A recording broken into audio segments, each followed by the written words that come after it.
Hello! అందరికీ నమస్కారం. ఈసారి వీడియోలో అలనాటి అగ్రనటులు అక్కినేని నాగేశ్వరరావు గారు, నందమూరి తారక రామారావు గారు కలిసి నటించిన సినిమాల గురించి మాట్లాడుకుందాం. వీరు మొత్తం 14 చిత్రాల్లో కలిసి నటించారు. అందులో ఒక చిత్రంలో అక్కినేని నాగేశ్వరరావు గారు రేచుక్క అతిథి పాత్రలో కనిపిస్తారు. మిగిలిన 13 చిత్రాలు ఇద్దరికీ పూర్తి నిడివి గల పాత్రలతో నటించారండి.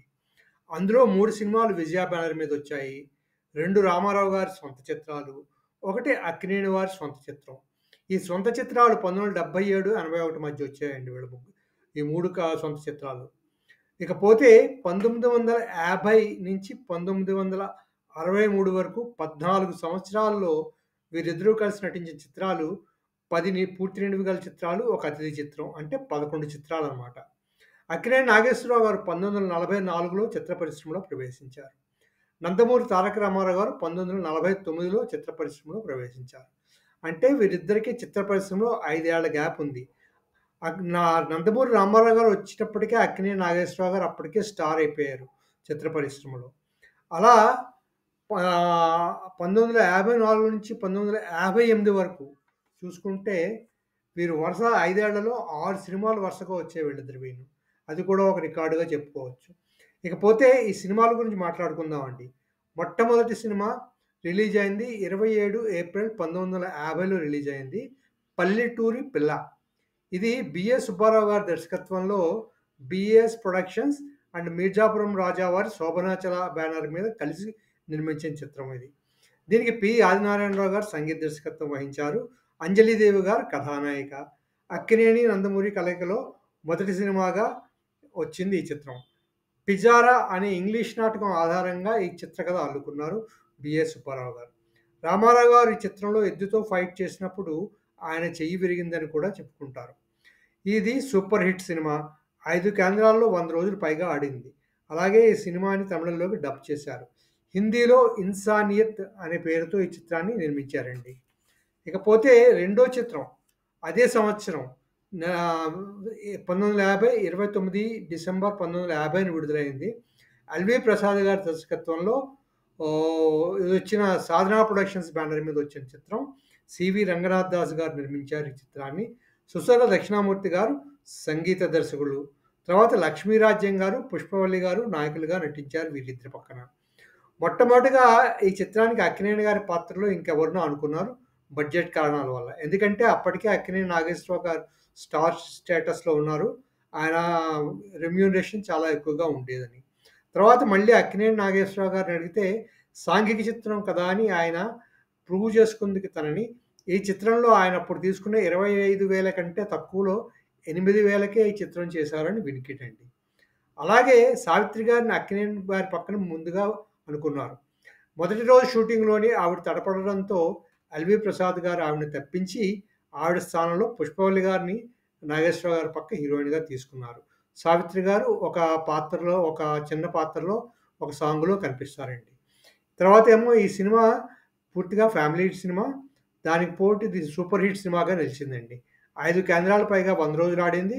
ఒక కేంద్రంలో రజతోత్సవ చిత్రంగా నిలిచింది. ఆ తర్వాత మళ్ళీ 4 ఏళ్ల తర్వాత వచ్చిన సినిమా సెప్టెంబర్ 1, 1954న రిలీజ్ అయిన సినిమా 'పరివర్తన'. తాతినేని ప్రకాష్ రావు గారి దర్శకత్వంలో వచ్చింది ఈ సినిమా. జనతా పిక్చర్స్ బ్యానర్ మీద వచ్చింది ఈ సినిమా. పినిశెట్టి శ్రీరామూర్తి గారి 'అక్కా చెల్లెలు' అనే నవల ఆధారంగా ఈ సినిమా తీశారు. ఇందులో సావిత్రి గారు అక్కినేనికి చెల్లెలుగా నటించారు. అదో విశేషం. నందమూరి వారి పాత్ర మొదట్లో నెగెటివ్ షేడ్స్ ఉన్న పాత్ర. తర్వాత ఈ సినిమా యావరేజ్ సినిమాగా నిలిచిందండి. తర్వాత 12/1/1955 ఇది 4గో చిత్రం వీళ్ళ ఇద్దరి కలయికలో వచ్చింది 'మిస్సమ్మ' చిత్రం. ఎల్వి ప్రసాద్ గారి దర్శకత్వంలో విజయ పిక్చర్స్ బ్యానర్ మీద నాగిరెడ్డి గారు, చక్రపాణి గారు నిర్మించిన చిత్రం ఇది. సాలూరు రాజేశ్వరరావు గారు సంగీత దర్శకులు. సావిత్రి గారు, జమున గారు కథానాయకులు. ఈ చిత్రంలో పాటలన్నీ సూపర్ హిట్ పాటలు. ఇంకో కథ ఏమిటంటే ఈ చిత్రంలో అక్కినేని నాగేశ్వరరావు గారు విజయవారి చక్రపాణి గారిని కలిసి కావాలని ఈ చిత్రంలో నటించారని వినికిడి. ఎందుకంటే అంతకుముందు 'దేవదాసు'లో చాలా పెద్ద పాత్ర పోషించారు ఆయన. అంటే విషాదాంత పాత్ర పోషించడం వల్ల ఒక లైట్ సినిమాలో నటించుదామని చెప్పి విజయ చక్రపాణి గారిని కోరి ఈ చిత్రంలో అక్కినేని నాగేశ్వరరావు గారు నటించారని చెప్పుకుంటారండి. తర్వాత ఈ సినిమా పాటలన్నీ సూపర్ హిట్. అదో విశేషం. ముఖ్య పాత్రలు ముఖ్యంగా సావిత్రి గారును, రామారావు గారిదే ముఖ్య పాత్రలు. ఈ సినిమాలో తర్వాత ఇది ఏమో తమిళంలో ఈ సినిమాలో రామారావు గారు వేసిన పాత్ర జమినీ గణేశన్ గారు వేశారు. నాగేశ్వరరావు గారు వేసిన పాత్ర నంబియార్ గారు వేశారు. అలాగే మిస్ మేరీగా హిందీలో తీసినప్పుడు జమినీ గణేశన్ పాత్ర ఆయనే వేయగా, మళ్ళీ నాగేశ్వరరావు గారి పాత్ర కిషోర్ కుమార్ గారు వేశారండి. అది సంగతి. ఈ సినిమా కూడా బాగానే ఆడింది. ఆ తర్వాత వచ్చిన సినిమా 25 మార్చ్ 1955న విడుదలైన సినిమా 'రేచుక్క'. ఇది యాక్చువల్‌గా ఇందులో అక్కినేని నాగేశ్వరరావు గారు అతిథి పాత్ర పోషించారు. పి. పుల్లయ్య గారి దర్శకత్వంలో ప్రతిభా పిక్చర్స్ బ్యానర్ మీద నందమూరి అంజలీదేవి గారు ముఖ్య పాత్రలుగా ఘంటసాల గారు బలరామయ్య గారి కుమారుడు ఘంటసాల కృష్ణమూర్తి గారు నిర్మించారు. అక్కినేని వారికి మాతృ సంస్థ లాంటి ప్రతిభా వారు అడగడంతో ఈ చిత్రంలో అక్కినేని వారు అతిథి పాత్ర పోషించారనమాట. తర్వాత సినిమా 6వ సినిమాగా వచ్చింది వీరిద్దరి కలయికలో. 3వ తారీఖు ఫిబ్రవరి 1956న విడుదలైన 'తెనాలి రామకృష్ణ'. బిఎస్ రంగా గారి దర్శకత్వ నిర్మాణంలో ఈ చిత్రం విక్రమ్ ప్రొడక్షన్ బ్యానర్ మీద తయారైందండి. విశ్వనాథన్ రామూర్తి గారు సంగీత దర్శకత్వం, జమున గారు కథానాయిక, భానుమతి గారు ఇంకో ముఖ్య పాత్ర పోషించారండి. మొదటిసారిగా మళ్ళీ వీరిద్దరూ నటించిన చిత్రాలలో అక్కినేని నాగేశ్వరరావు గారి పాత్ర పరంగా అధిక ప్రాముఖ్యత కలిగిన చిత్రంగా ఈ చిత్రాన్ని చెప్పుకోవచ్చు. నందమూరి వారు ఈ చిత్రంలో శ్రీకృష్ణదేవరాయలుగా కనిపిస్తారు. అక్కినేని నాగేశ్వరరావు గారు తెనాలి రామకృష్ణుడిగా టైటిల్ రోల్లో చాలా బాగా నటించిన చిత్రం ఇదండి. పాటలు చాలా బాగుంటాయి. హిట్ సాంగ్స్ కూడా. సినిమా హిట్‌గానే చెప్పుకోవచ్చు. 100 రోజులు ఆడలేదు కానీ 80 రోజుల పైన ఆడినట్టు గుర్తు. ఒక కల్ట్ క్లాసిక్‌గా అక్కినేని గారి చిత్రాల్లో నిలిచిపోయింది ఈ చిత్రం కూడా. ఈ చిత్రం తర్వాత 7వ చిత్రంగా వచ్చింది అక్కినేని నాగేశ్వరరావు గారు, నందమూరి తారక రామారావు గారు కలయికలో 'చరణదాసి' సినిమా.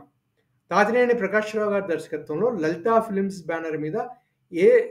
శంకర్ రెడ్డి గారు నిర్మించారు ఈ చిత్రాన్ని. ఈ చిత్రానికి రవీంద్రనాథ్ ఠాగూర్ గారు 'నౌకాదుబి' అనే నవల ఆధారంగా నిర్మించారండి. సాలూరు రాజేశ్వరరావు గారు సంగీత దర్శకులు. అక్కినేని జంటగా సావిత్రి గారు, రామారావు గారి జంటగా అంజలీదేవి గారు నటించారు. పాటలు చాలా బాగుంటాయి. అక్కినేని, నందమూరి పాత్రలు ఇద్దరివి చాలా ఈక్వల్ ఇంపార్టెన్స్‌తోనే ఉంటాయన్నమాట. సమానంగా ఉంటాయి ఈ చిత్రంలో ఇద్దరి పాత్రలు. సినిమా అబవ్ యావరేజ్ సినిమాగా నిలిచిందండి ఇది.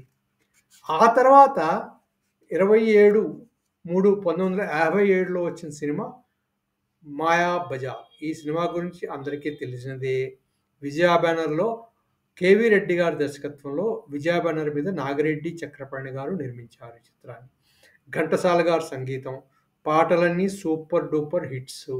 తర్వాత సావిత్రి గారు కథానాయిక, ఎస్వి రంగారావు గారు మరో ముఖ్య పాత్రలో నటించారు ఈ చిత్రంలో. కల్ట్ క్లాసిక్‌గా నిలిచి నేటి తరానికి కూడా ఈ చిత్రం బాగా నచ్చిన చిత్రం అండి ఇది. సావిత్రి రంగారావు గారుల నటన ఈ చిత్రంలో చెప్పుకోదగ్గ విశేషం. వారిదే అభినందనలందరూ అన్నీ వారికే వెళ్తాయి ఈ చిత్రం గురించి. రామారావు గారిని శ్రీకృష్ణ పాత్రలో నిలబెట్టిన చిత్రం 'మాయాబజార్'. నాటి బిగ్గెస్ట్ మల్టీ స్టారర్ చిత్రంగా ఈ చిత్రాన్ని చెప్పుకునేవారు. 24 కేంద్రాల్లో 100 రోజులు. తర్వాత ఒక కేంద్రంలో రజతోత్సవం జరుపుకుంది ఈ సినిమా. విజయ వారికి బ్లాక్ బస్టర్ సినిమాగా నిలిచిన చిత్రం ఇది అండి. తర్వాత అదే సంవత్సరం నెక్స్ట్ ఇయర్ 1958లో వీరిద్దరి కలయికలో వచ్చిన 9వ చిత్రం 20 మార్చి 1958న విడుదలైన చిత్రం ఏవిఎం ప్రొడక్షన్స్ వారి 'భూ కైలాస్'. ఇది కూడా పౌరాణిక చిత్రమే. కె. శంకర్ గారి దర్శకత్వంలో ఏవిఎం ప్రొడక్షన్స్ బ్యానర్ మీద ఏవి మెయ్యప్పన్ గారు నిర్మించిన చిత్రం. తర్వాత సుదర్శనం గోవర్ధన్ గారు సంగీతం. అక్కినేని వారి చిత్రంలో నారద మహర్షి పాత్ర పోషించారు. రామారావు గారు రావణ బ్రహ్మ పాత్ర పోషించారు మొదటిసారిగా. తర్వాత బి. సరోజాదేవి గారు పార్వతీదేవి పాత్ర, జమున గారు మండోదరి పాత్ర నటించారు ఈ చిత్రంలో అండి. అంతకుముందు దీనికో కథ కూడా ఉందట. అంతకుముందు అక్కినేని నాగేశ్వరరావు గారితో ఏవిఎం గారు ఒక చిత్రం నిర్మిస్తూ ఉండేవారట. ఆ చిత్రం ఎందుకో అక్కినేని నాగేశ్వరరావు గారికి ఆడుతుంది, బాగా రావట్లేదు అనిపించి మెయ్యప్పన్ గారిని కలిసి ఈ చిత్రం రావట్లేదు బాగా, నాకు ఎందుకో నమ్మకం లేదు, నేను నటించను, నా అడ్వాన్సు అంతా తీసేసుకోండి, చిత్రానికి ఎంత అయిందో ఖర్చు చెప్తే అది కూడా నేనే ఇచ్చేస్తానంటే, మెయ్యప్పన్ గారు అవన్నీ ఎందుకు లేవయ్యా! అడ్వాన్స్ నీ దగ్గరే ఉంచు. మళ్ళీ ఇంకో సినిమా కోసం తర్వాత చూసుకుందాం అన్నారట.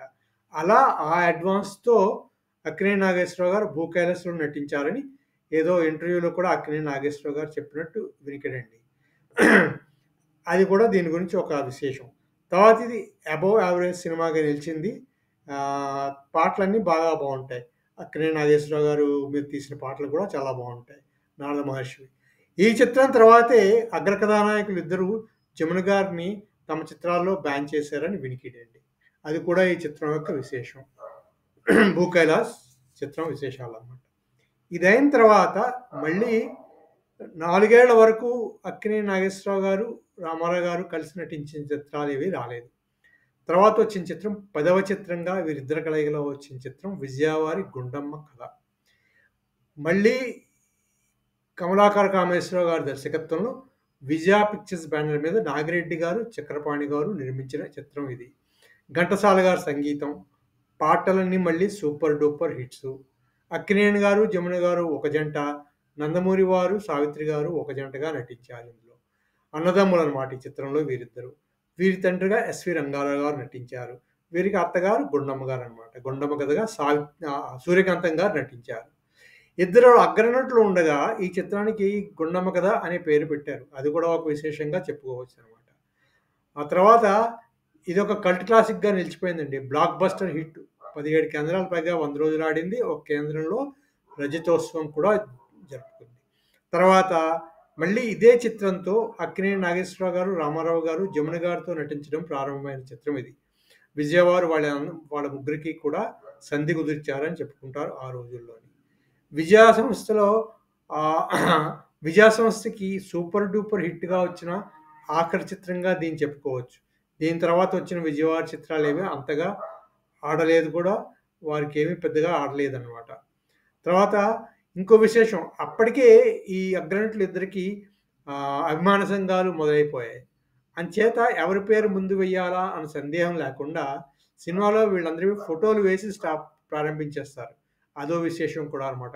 ఎవరి పేరు ముందు వెయ్యాలన్నది లేకుండా చేసేసారనమాట.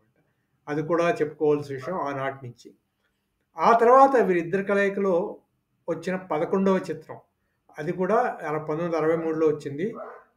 9వ తారీఖు జనవరి 1963లో ఈ చిత్రాన్ని ఒక సంక్రాంతి కానుకగా విడుదల చేశారు. కేవీ రెడ్డి గారు దర్శకుడు, నిర్మాతగా వచ్చిన చిత్రం జయంతి పిక్చర్స్ బ్యానర్ మీద వచ్చిందండి. కేవీ రెడ్డి గారి సొంత చిత్రం అన్నమాట ఇది. పెండ్యాల నాగేశ్వరరావు గారి సంగీతం, పాటలన్నీ సూపర్ డూపర్ హిట్స్.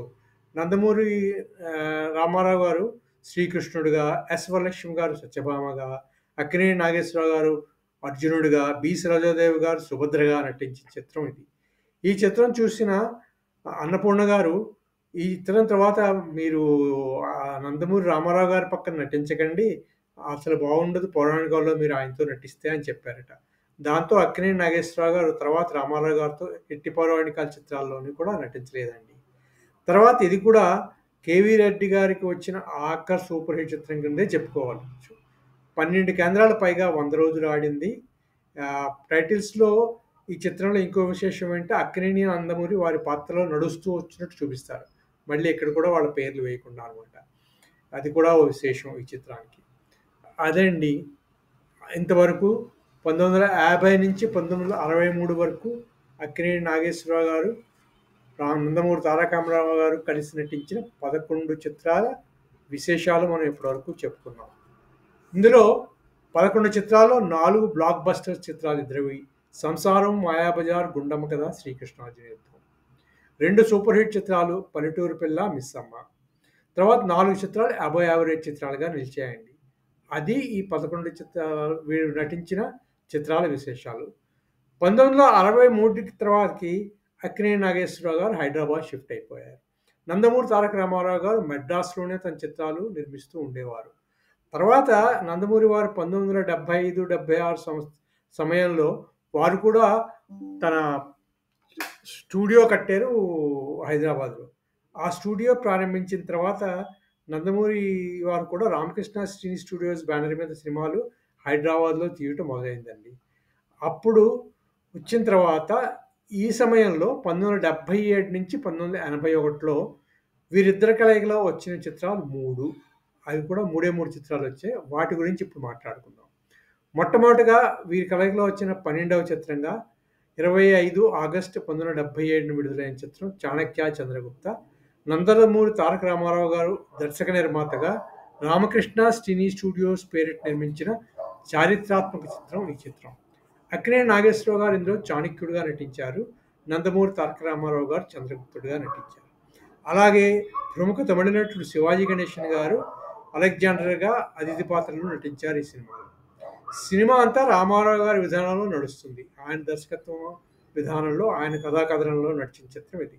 ఈ చిత్రం చాలా యావరేజ్ మూవీగా నిలిచింది. ఒక కేంద్రంలో 100 రోజులు ఆడింది.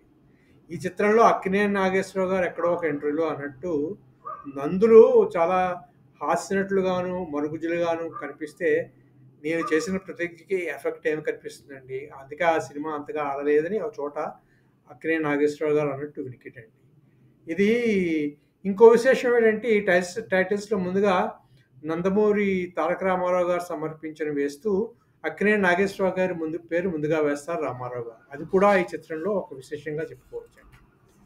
ఆ తర్వాత వీరి కలయికలో వచ్చిన చిత్రంగా 13వ చిత్రంగా వచ్చిన చిత్రం 8/6/1978న విడుదలైన 'రామకృష్ణుడు' సినిమా. వివి రాజేంద్ర ప్రసాద్ గారి దర్శకత్వంలో Annapurna studios and Jagapathi art pictures joint ప్రొడక్షన్‌గా వచ్చిన చిత్రం ఇదండి. కేవి మహాదేవన్ గారు సంగీత దర్శకుడు. నందమూరి, జయసుధ గారు ఒక జంట. అక్కినేని నాగేశ్వరరావు గారు, జయప్రద గారు ఒక జంట. Action drama cinema. కొంత హిందీ చిత్రం 'హెరాఫెరీ' లోంచి కొంత మూలకథ తీసుకున్నట్టుగా కనిపిస్తుంది ఈ చిత్రంలో అండి. ఇది సూపర్ హిట్ చిత్రంగా నిలిచింది. 8 కేంద్రాల్లో 100 రోజులు ఆడిందండి. టైటిల్స్‌లో అక్కినేని నాగేశ్వరరావు గారు సమర్పించనొస్తుంది. తర్వాత నందమూరి తారక రామారావు గారు నటించు అని సినిమా వస్తుందండి. అది కూడా ఒక విశేషంగా మళ్ళీ చెప్పుకోవచ్చు. ఈ తర్వాత వచ్చింది వీరిద్దరి కలయికలో వచ్చిన ఆఖరి చిత్రం, 14వ చిత్రంగా చెప్పుకోవాల్సిన చిత్రం. ఇది మళ్ళీ నందమూరి తారక రామారావు గారి సొంత చిత్రంగా చెప్పుకోవచ్చు. 28 మే 1981 వచ్చిన చిత్రం 'సత్యం శివం'. ఈ చిత్రం కె. రాఘవేంద్రరావు గారి దర్శకత్వంలో ఈశ్వరి క్రియేషన్స్ బ్యానర్ మీద రామారావు గారి పెద్దల్లుడు దగ్గుపాటి వెంకటేశ్వరరావు గారి నిర్మాతగా వచ్చిందండి. ఈ చిత్రం హిందీ చిత్రం 'సుహాగ్‌కి' రీమేక్‌గా నిలిచింది. చక్రవర్తి గారి సంగీతం, అక్కినేని నాగేశ్వరరావు గారు, రతి అగ్నిహోత్రి గారు ఒక జంట, నందమూరి తారక రామారావు గారు, శ్రీదేవి గారు ఒక జంట. ఈ సినిమా కూడా 80 రోజుల సినిమాగా ఆడింది. తర్వాత టైటిల్స్‌లో రామారావు గారు సమర్పించొస్తుంది. తర్వాత అక్కినేని నాగేశ్వరరావు గారు నటించని వేస్తారు. వీరి 3 సినిమాల్లో అలా ఒకరి పేరు ముందు, ఒకరి పేరు వెనక అన్నట్టు, ఎందుకంటే సొంత నిర్మాణ సంస్థలే కాబట్టి పేర్లు అలా వేసుకున్నారనమాట. అలా 77, 81 మధ్య వీరిద్దరూ కలిసి నటించిన సినిమాలు 3. 2 రామారావు గారు నిర్మించిన సినిమాలు, ఒకటి అక్కినేని నాగేశ్వరరావు గారు నిర్మించిన సినిమా. అందులో ఈ 3 సినిమాల్లో ముఖ్యంగా 'రామకృష్ణుడు' సూపర్ హిట్ చిత్రంగా నిలిచిందండి. చెప్పుకున్నాం కదా, 8 కేంద్రాలు పైగా 100 రోజులు ఆడిన చిత్రంగా. ఇవండి అక్కినేని నాగేశ్వరరావు గారు, నందమూరి తారక రామారావు గారు, అలనాటి అగ్రనటులు ఇద్దరూ కలిసి నటించిన 14 చిత్రాల గురించి ఇప్పుడు మాట్లాడుకున్నాం. ఇకపోతే వీరిద్దరి కలయికలో కూడా మరికొన్ని చిత్రాలు రావాల్సి ఉండేది, కానీ ఏవో కారణాల వల్ల ఎవరో ఒకరు నటించకుండా ఆగిపోయాయి కొన్ని చిత్రాలు. ఇంకొకరితో తీశారు ఆ చిత్రాలనమాట. వాటి గురించి ఒక్కసారి చూసుకుంటే, ముందు విజయవారి 'అప్పు చేసి పప్పుకూడు'. ఇందులో నాగేశ్వరరావు గారిని అడిగితే ఆయన అన్నారట, మా ఇద్దరితో తీసే బదులు నాతో ఒక సినిమా, రామారావు గారితో ఒక సినిమా తీయొచ్చు కదా మీరు అని చక్రపాణి గారితో అన్నారట. దాంట్లో నాగేశ్వరరావు గారు లేదు. ఆ పాత్రని జగ్గయ్య గారు పోషించారు 'అప్పు చేసి పప్పుకూడు' చిత్రంలో. తర్వాత అలాగే శంకర్ రెడ్డి గారు 'లవకుశ' సినిమా తీస్తూ అక్కినేని నాగేశ్వరరావు గారిని లక్ష్మణ పాత్రకి అనుకున్నారట. ఎందుకంటే అందులో కొంచెము ఎమోషనల్ సీన్స్ లక్ష్మణుడికి చాలా ఉంటాయి. అంచేత అక్కినేని నాగేశ్వరరావు గారిని లక్ష్మణుడిగా అనుకుంటే అక్కినేని నాగేశ్వరరావు గారు సున్నితంగా తిరస్కరించారట. ఎందుకంటే ఆ చిత్రంలో పాత్ర విలువ చూసుకుంటే పాత్ర మంచిదే, కానీ స్క్రీన్ స్పేస్ వైజ్ రామారావు గారిదే ఎక్కువ ఉంటుంది కదా, అంచేత అనుకుంటా అక్కినేని నాగేశ్వరరావు గారు నటించలేదండి ఈ చిత్రంలో. తర్వాత బిఎస్ సుబ్బారావు గారు 'భీష్మ' చిత్రం తీస్తూ అక్కినేని నాగేశ్వరరావు గారిని శ్రీకృష్ణ పాత్రకి అతిథి పాత్రలో నటించమన్నారట ముందు అనుకున్న స్క్రిప్ట్‌లో. దానికి అక్కినేని నాగేశ్వరరావు గారు కూడా ఒప్పుకున్నారని వినికిడి. అయితే తర్వాత స్క్రిప్ట్ పూర్తిగా డెవలప్ అయ్యాక శ్రీకృష్ణుడి పాత్ర మరి కొంచెం డెవలప్ అయ్యి కాల్ షీట్లు కొంచెం ఎక్కువ కావాల్సొచ్చాయట. అప్పటికి అక్కినేని నాగేశ్వరరావు గారు మిగతా సినిమాలతో బిజీ అయిపోవడంతో కాల్ షీట్లు అడ్జస్ట్ కాక అక్కినేని నాగేశ్వరరావు గారు శ్రీకృష్ణుడిగా నటించలేదు. హర్నాథ్ గారు ఈ చిత్రంలో శ్రీకృష్ణుడిగా నటించారండి. అది కూడా ఒక విశేషంగా చెప్పుకుంటారనమాట. తర్వాత డిఎల్ నారాయణ గారు 'ఏకవీర' సినిమా అక్కినేని నాగేశ్వరరావు గారు, నందమూరి తారక రామారావు గారితో తీద్దామనుకున్నారు. ఎందుకో కానీ ఇది కూడా అక్కినేని నాగేశ్వరరావు గారు నటించలేదు ఈ సినిమాలో. ఆ పాత్ర కాంతారావు గారు నటించారండి. ఇకపోతే పుల్లయ్య గారి 'అర్ధాంగి' సినిమాలో కూడా ముందుగా పుల్లయ్య గారు అనుకున్నది అన్న పాత్రలో రామారావు గారిని, తమ్ముడు పాత్రలో నాగేశ్వరరావు గారిని అనుకున్నారు. కానీ నాగేశ్వరరావు గారు తను ఓన్లీ అన్న పాత్రనే ధరిస్తానని చెప్పడంతో నా పుల్లయ్య గారు తమ్ముడు పాత్రకి జగ్గయ్యని తీసుకున్నారనమాట. అది అలా ఇది కూడా తప్పింది వాళ్ళ కాంబినేషన్‌లో రాలేదు ఈ సినిమా కూడా. తర్వాత 'బాపు రమణలు' 1973, 74లో 'త్యాగరాజ రామాయణం' అనే సినిమా తీద్దామనుకున్నారట. 74 సమయంలో అనుకుంటా. ఇందులో వారు అనుకున్నది ఏంటంటే అక్కినేనిని త్యాగయ్య పాత్రలోని, నందమూరి వారిని రాముని పాత్రలోని అనుకున్నారట. అనుకోని కొంత ప్రీ ప్రొడక్షన్ వర్క్ కూడా చేశారని వినికిడి. కానీ అప్పుడే అక్కినేని నాగేశ్వరరావు గారికి హార్ట్ ప్రాబ్లమ్ వచ్చి అమెరికా వెళ్ళడంతో హార్ట్ ఆపరేషన్‌కి ఈ సినిమా ఆగిపోయింది పూర్తిగా. తర్వాత కూడా వారు దీన్ని రివైవల్ ఎందుకో చేయలేదండి. అలా అక్కినేని, నందమూరి కలయికలో రావాల్సిన మరో 6 సినిమాలు కూడా ఇలా డిఫరెంట్‌గా అయిపోయాయన్నమాట. అలా మొత్తము ఇద్దరు అగ్రనటులు 14 సినిమాలకు కలిసి నటించడం అన్నది కూడా ఒక విశేషంగా చెప్పుకునేవారు ఆ రోజుల్లోని. అంతేకాకుండా ఆ తర్వాత మళ్ళీ ఈ రికార్డ్ దగ్గరగా వచ్చింది 'కృష్ణ శోభన్ బాబుని' కలిసి నటించారు ఆ తర్వాత తరంలో. అవండి విశేషాలు. అక్కినేని నాగేశ్వరరావు గారు, నందమూరి తారక రామారావు గారు కలిసి నటించిన చిత్రాలు. ఇది మీకు నచ్చిందనుకుంటాను. కొంచెము కొన్ని సినిమాల గురించి మిగిలిన వీడియోలో మాట్లాడుకున్నాము. అందుకే కొంచెం కొంచెమే చెప్పాను కొన్ని సినిమాల గురించి విశేషాలు. అతిథి పాత్రతో కలిపి 13 చిత్రాలు, ఒక చిత్రం అతిథి పాత్ర, 13 ముఖ్య పాత్రల్లో ఇద్దరు కలిసి నటించిన చిత్రాలతో మొత్తం 14 చిత్రాల్లో అలనాటి అగ్రనటీనటులు కలిసి నటించారు. ఇది ఈ వీడియోలో విశేషాలు. వీడియో మీకు నచ్చితే సబ్స్క్రైబ్ చేయండి, లైక్ చేయండి, షేర్ చేయండి. మళ్ళీ ఇంకో వీడియోలో మళ్ళీ కలుసుకుందాం త్వరలో. అంతవరకు సెలవు. నమస్కారం.